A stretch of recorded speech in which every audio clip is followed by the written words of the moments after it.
નમસ્કાર દોસ્તો, આગામી દિવસોમાં ટાટની મુખ્ય પરીક્ષા યોજાનાર છે, ત્યારે જે વિદ્યાર્થીઓ ટાટ પરીક્ષા આપી રહ્યા છે એમને નિબંધ લખવો એ ગુજરાતી ભાષા માટે મુખ્ય પેપર માટે અનિવાર્ય છે. તો આજનો નિબંધનો વિષય છે ઓનલાઈન શિક્ષણના લાભાલાભ અથવા ઓનલાઈન શિક્ષણના ફાયદાઓ અને નુકસાન. તો દોસ્તો, આ નિબંધ કઈ રીતે આપણે વિસ્તૃત રીતે છણાવટ કરી શકીએ, ચાલો સમજીએ. કાચો છું તો સમજણ આપો, નહીતર પાછું બાળપણ આપો. શિક્ષણ એ આપણા જીવનનો મૂળ આધાર છે. દરેક નાગરિકને ગુણવત્તાયુક્ત શિક્ષણ મળે તે તેનો મૂળભૂત અધિકાર અને જરૂરિયાત પણ છે. સારા શિક્ષણના આધારે સારી કારકિર્દીનો પાયો બને છે. શિક્ષણમાં પ્રગતિ અને અન્યના મહાન શોધોને ઈસવીસન 1950ની સરખામણી આજે શિક્ષણ વધુ વૈવિધ્યસભર બન્યું છે. આજકાલના જીવનમાં ઓનલાઈન શિક્ષણનું વર્ચસ્વ છે. ઓનલાઈન શિક્ષણ એક માધ્યમ છે જ્યાં શિક્ષક ઇન્ટરનેટ દ્વારા દૂરસ્થ અને વિશ્વના કોઈ પણ ખૂણાથી કનેક્ટ થઈ શકે છે. શિક્ષકો સ્કાય એપ, ઝૂમ વગેરે એપ્લિકેશનો દ્વારા વિડીયો કોલ કરે છે અને બાળકો શિક્ષકોને લેપટોપ અથવા કમ્પ્યુટર પર જોઈ અને સાંભળી શકે છે. શિક્ષકો બાળકોને ભણાવવા માટે તેમની કમ્પ્યુટર સ્ક્રીન શેર કરે છે, જેથી બાળકો ઘરેથી શિક્ષણ મેળવી શકે. થોડા વર્ષો પહેલાં લોકડાઉન હોવાથી તમામ શિક્ષણ કેન્દ્રો, શાળાઓ બંધ હતી, ત્યારે ઓનલાઈન શિક્ષણે પોતાનું સ્થાન બનાવ્યું હતું. આજે વિશ્વભરના બાળકો ઓનલાઈન શિક્ષણનો ઉપયોગ કરી સરળતાથી અભ્યાસ કરી શકશે. ઓનલાઈન શિક્ષણ મેળવવા માટે સારી, ઝડપી ઇન્ટરનેટ કનેક્ટિવિટી આવશ્યક છે. ઓનલાઈન શિક્ષણના મહત્ત્વને નકારા શિક્ષણવિદોએ કહ્યું છે કે કોરોનાના કારણે અવ્યવસ્થિત શિક્ષણ પ્રણાલીને પાટા પર લાવવાનો એકમાત્ર વિકલ્પ ડિજિટલ શિક્ષણ છે. આ શિક્ષણ પ્રણાલીમાં ઝડપથી ઇન્ટરનેટ એ પ્રથમ આવશ્યકતા છે. ઈસવીસન 1993થી ઓનલાઈન શિક્ષણને શિક્ષણના કાયદેસર માધ્યમ તરીકે સ્વીકારવામાં આવ્યું છે, જેને અંતર શિક્ષણ તરીકે પણ ઓળખવામાં આવે છે. એમાં સૂચવેલા અભ્યાસક્રમને VS, DVS અને ઇન્ટરનેટ દ્વારા શીખવવામાં આવે છે. આપણે ઓનલાઈન શિક્ષણને આધુનિક શિક્ષણનું સૌથી તાજેતરનું સ્વરૂપ કહીએ છીએ, જેમાં વિદ્યાર્થી લાંબી મુસાફરી કરી બ્લેકબોર્ડ સામે બેસી અભ્યાસ કરવાને બદલે ઇન્ટરનેટ દ્વારા શિક્ષક સાથે ઘરે બેસી વર્ચ્યુઅલ વર્ગમાં જોડાઈ શકે છે. આજે શાળાઓ, કોલેજો વગેરે સાથે સ્પર્ધાત્મક પરીક્ષાઓની તૈયારી કરતા વિદ્યાર્થીઓ પણ કોચિંગ સંસ્થાઓમાં જઈ શકતા નથી. ઓનલાઈન શિક્ષણ એ તેમનો માર્ગ પણ સરળ બનાવ્યો છે. હવે તેઓ ઘરે બેસી સ્પર્ધાત્મક પરીક્ષાઓની તૈયારી કરી શકશે. ઘણી ડિગ્રી પરીક્ષાઓ અને તેનો અભ્યાસક્રમ પણ ઓનલાઈન ચાલે છે.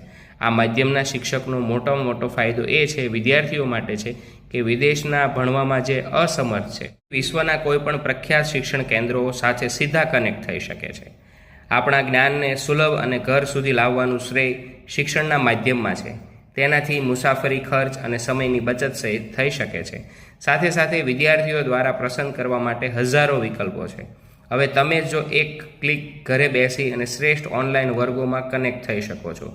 શિક્ષણનો મોટો ફાયદો એ છે કે બાળકો એક સમયે વર્ગ રેકોર્ડ કરી શકે છે અને તેને જ્યારે ઈચ્છા થાય ત્યારે ફરીથી જોઈ શકે છે. જ્યારે પરંપરાગત શિક્ષણ પદ્ધતિમાં આ ગુણવત્તાનો અભાવ છે. ડિજિટલ વર્ગખંડો એટલા આધુનિક થઈ ગયા છે કે શિક્ષક અને વિદ્યાર્થી વચ્ચે ક્રિયા પ્રતિક્રિયા વાસ્તવિક વર્ગખંડ જેમ જળવાઈ રહે છે. વિદ્યાર્થીઓ શિક્ષકો સમક્ષ તેની શંકાઓ અને સમસ્યાઓ લખીને રજૂ કરી શકે છે. ઓનલાઈન અભ્યાસક્રમમાં કોઈ શૈક્ષણિક સંસ્થા, કોચિંગ સેન્ટર અથવા વ્યક્તિગત ટ્યુશનના કુલ ખર્ચના 10મા ભાગની સરળતાથી ઉપલબ્ધ છે, જે ઘરેથી કોઈ પણ સમયે જોઈ શકાય છે. સમય અને પૈસાની બચતની સાથે શૈક્ષણિક સંસ્થામાં આવતા ટ્રાફિક, હવામાન વગેરે સમસ્યાઓથી પણ મુક્તિ મળશે. ભારતમાં ઓનલાઈન શિક્ષણ અને અભ્યાસક્રમ પૂરો પાડતા કેટલાક જાણીતા પ્લેટફોર્મ બાયજૂસ, મેરિટ નેશન, ઉત્કર્ષ, ગ્રેડઅપ વગેરે જાણીતા નામો છે, જ્યાં તમારી જરૂરિયાત મુજબ ફી અથવા પેઇડ કોર્સ પસંદ કરી શકો છો. ઓનલાઈન શિક્ષણના લાભાલાભ. શિક્ષણનો અધિકાર 2009 દેશના દરેક બાળકોને મફત અને ફરજિયાત શિક્ષણનો અધિકાર આપે છે. શિક્ષણ એ વ્યક્તિના સર્વાંગી વિકાસની પહેલી શરત માનવામાં આવે છે. ઓનલાઈન શિક્ષણ એ આજના યુગની લોકપ્રિય સિસ્ટમ છે. તેને ઘણા ફાયદાઓ પણ છે, કેટલાક ગેરફાયદાઓ પણ છે. ચાલો આપણે જોઈએ શિક્ષણના લાભાલાભ. આ વર્ગોને કારણે બાળકોને મુસાફરીનો સમય બચી રહ્યો છે. ઘણા બાળકો અભ્યાસ માટે પોતાના ઘરેથી ખૂબ દૂર શાળાએ જાય છે, જેના કારણે થાકી પણ જાય છે. મુસાફરીમાં ખોવાયેલા સમયને કારણે તમે કોઈ વધારાના અભ્યાસક્રમ અથવા વધારાની પ્રવૃત્તિ કરી શકતા નથી, પરંતુ હવે તેમની પાસે ઓનલાઈન વર્ગોમાં એટલો સમય છે કે તેઓ તેમની પસંદગીઓ પર ધ્યાન કેન્દ્રિત કરી શકે છે, જેમ કે સંગીત, નૃત્ય, પેઇન્ટિંગ વગેરે. સુવિધાજનક વર્ગ. ઓનલાઈનના વર્ગો ખૂબ જ અનુકૂળ હોય છે. આના માધ્યમથી બાળકો ઘરે બેસી શાળાએ ગયા સિવાય અભ્યાસ કરી શકે છે. તમે ઈચ્છો ત્યાં બેસી અભ્યાસ કરી શકો છો. આને કારણે ખાસ કરીને ઉનાળાની ઋતુમાં બાળકોને ખૂબ જ આરામ મળે છે, જેથી તેઓ તેનો શક્તિનો સારો ઉપયોગ કરી શકે છે. આધુનિક ઉપકરણોથી વાકેફ બને છે. બાળકો પાસે વિડીયો ચેટનો વર્ગ હોવાથી તેને ટેકનોલોજીમાં નિપુણ બને છે. આ જ કારણે આજની તારીખમાં લગભગ તમામ બાળકો ગેજેટનું સારું જ્ઞાન હોય છે. બાળકોમાં નવું જાણવાની રુચિ વધી રહી છે. બાળકોએ ઓનલાઈન વર્ગો સાથે ટેકનોલોજીનો ઉપયોગ કરવાની નવી રીતો શીખી છે. તે જ શિક્ષકોએ પણ ઓનલાઈન વર્ગોથી શિક્ષણની નવી રીત શીખી છે અને બાળકોને શીખવવા અને રસ વધારવા માટે નવી શોધ પણ કાઢી છે. શૈક્ષણિક ખર્ચમાં ઘટાડો થાય છે. ઓનલાઈન વર્ગ માતા પિતાને ખિસ્સાનો ભાર ઘટાડ્યો છે. મુસાફરીમાં ખર્ચવામાં આવેલા પૈસાની બચત થઈ રહી છે. આ રીતે માતા પિતા હવે તેના બાળકો માટે ઓનલાઈન કોર્સિસ વિશે વિચારી રહ્યા છે. હવે તેમને પોતાના બાળકો માટે મોંઘા કોચિંગ સેન્ટર્સમાં મોકલવા માગતા નથી. અનેક રાજ્ય સરકારો પણ તે માટે વિચાર કરી રહી છે. નૂતન ક્ષિતિજો ખુલે છે. દોસ્તો, ઓનલાઈન શિક્ષણને લીધે બાળકો અને માતા પિતા સમજી રહ્યા છે કે ઇન્ટરનેટનો ઉપયોગ ફક્ત અભ્યાસ માટે જ નહીં, પરંતુ સંગીત, નૃત્ય, ચિત્રકામ વગેરે પ્રવૃત્તિઓ માટે પણ થઈ શકે છે. માતા પિતા સામે ચાલતા વર્ગો તેઓ શિક્ષકો અને બાળકોને સરળતાથી મૂલ્યાંકન કરી શકે છે. હવે જોઈએ ઓનલાઈન શિક્ષણના ગેરફાયદાઓ. એમાં યોગ્ય ભાવાવરણનો અભાવ. આપણને શાળા, કોલેજ, કોચિંગ સેન્ટરમાં જે પ્રકારનું વાતાવરણ મળે છે, જ્યાં આપણે બીજા સાથે સંપર્કમાં રહીએ છીએ, ત્યારે કંઈક નવું શીખીએ છીએ. ઓનલાઈન શિક્ષણમાં આવું મળતું નથી. કહેવાયું છે કે નાનું બાળક બીજા બાળક પાસેથી સૌથી વધારે ઝડપથી શીખે છે. ઓનલાઈન વર્ગોમાં આપણે એકલા હોઈએ છીએ, કોઈની સાથે સીધો સંપર્ક હોતો નથી, જેથી જલ્દી કંટાળો આવે છે. ભણતર વાતાવરણના અભાવને કારણે આપણે આવું ઘણું બધું જ્ઞાન પ્રાપ્ત કરવામાં અસમર્થ બનીએ છીએ. ઓનલાઈન વર્ગોમાં શાળાના વાતાવરણના અભાવને કારણે બાળકો તેના અભ્યાસક્રમમાં ઓછું ધ્યાન આપે છે.